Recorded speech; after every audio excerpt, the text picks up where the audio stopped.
Hello everybody, welcome back to Screenstars. I'm here today to bring you my review for the 2012 Scott Adkins action film El Gringo. The film is directed by Eduardo Rodriguez and of course stars Scott Adkins, but we also have Christian Slater. Now the film follows Adkins' character, who's simply called the Man with no name, I guess, because this film is definitely riffing on being a Western. He is, you see at the beginning of the film, he kind of escapes a bloody fight with a bag full of money. There's about $2 million in it, I think. And he makes his way to a Mexico town called El Florentas, something like that. He gets there, dying of thirst, is a stranger, no one will give him any drinks, any water, no one will let him stay anywhere, and he can't leave the town because the bus to take him to where he wants to go doesn't leave until the next day. So he's got to try and make his way in this town. Nobody wants him there. Everybody's trying to steal his bag. The local criminals, the corrupt sheriff, everybody's out to make his life difficult. And then on top of that, he's got Christian Slater's character, who plays a character called Lieutenant West, a police officer who was heavily involved with the people that he was dealing with at the beginning of the film, and he wants to find out what has happened to Scott Adkins' character, where the money is, so his turning up kind of muddies the waters as well. So Scott Adkins' character, the Man, is fighting everybody from all sides in order to keep all of his money and get out of this town in one piece. Right, what are my thoughts on El Gringo? Well, as you know, I've been watching Scott Adkins films that I've never seen before, getting reviews up for them, and I've never seen this one before. I'd never heard of this one before until I was kind of researching his filmography. But I thought, I'll check this one out because there's that Mel Gibson film that's, I think it's in Mexico, with a similar title. And I thought, oh, I wonder if this is kind of riffing off that sort of thing, or, two very similar films. The problem is I've not seen the Mel Gibson one yet. I still need to watch that one. Anyway, now, I don't think this is necessarily what I would describe as a bad film. I think the problem I have with this is some of the creative choices in the film.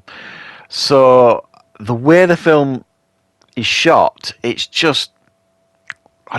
looks terrible, I think. It's got this, I know it is meant to be in Mexico, and it's very, very sunny, very hot, very sweaty, and all this kind of stuff. But it's shot in such a way, it's just like overly bright. Every shot is overly bright, and it gets painful to watch. I really don't like the way the film is shot, and I also don't like a lot of like the transitions from scene to scene. It's trying to be, I don't know, cool, I suppose. And it just comes across as annoying and frustrating. It's not filmed in a traditional way, if you like. There's a lightness to this film that it doesn't suit the film. There's some comedic elements to the film that doesn't suit the film. And it's a shame because we know that Scott Adkins has got comedic talents. We've seen it in a number of his films. And I think he would be excellent in like a full-on comedy, if I'm being honest.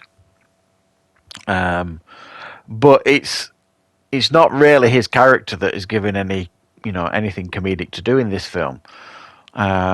It's like some of the other characters and just the way some things are filmed. You know what I mean? It's meant to be like, oh look, what's happened? That's funny, isn't it? And it's not. It's just not. It doesn't even raise a smile. And it's a shame because mixed into all this is what I would suggest is some pretty good action scenes. Now, it's not a full-on Scott Adkins martial arts film, this. He does martial arts in it.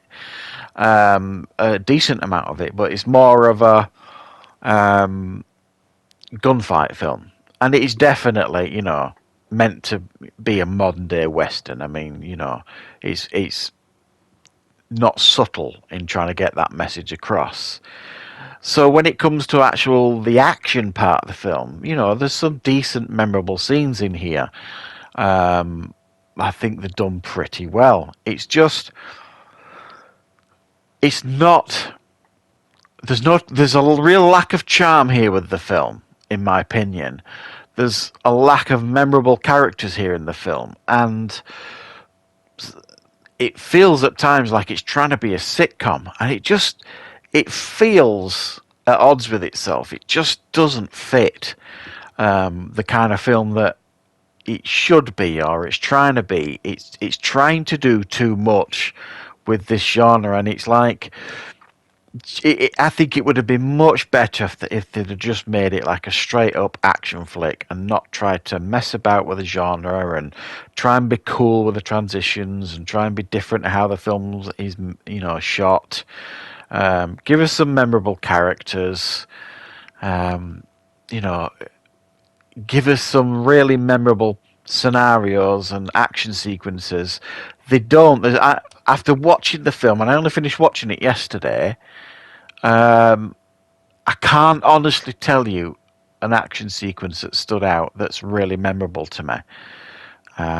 It just They're just there, if you like, and I do think it's a real shame because there is the bones here of a very, very good action film, and something a little bit different for Atkins, who probably at this time in his career was just kind of getting just straight on martial arts type stuff. So it is nice to see him doing something a little bit different at this stage in his career and expanding on his skills. I just think that the writing let this film down, the direction let this film down, and the lack of interesting characters let this film down. I mean, it had a chance to be, sexy, and it wasn't. It was awkward.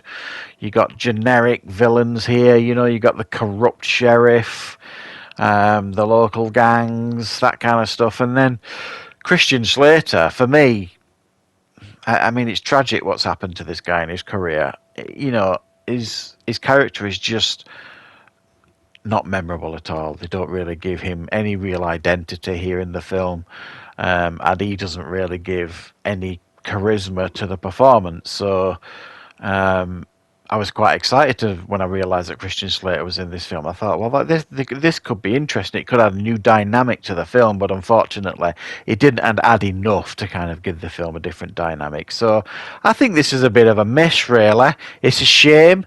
I'm glad I checked it out, but I'm fairly sure that this probably won't be making the top 10 list when I eventually get round to doing it. So thanks for joining me, guys. I hope you enjoyed checking out this review. I will, of course, be back with plenty more reviews and content on the channel very, very soon.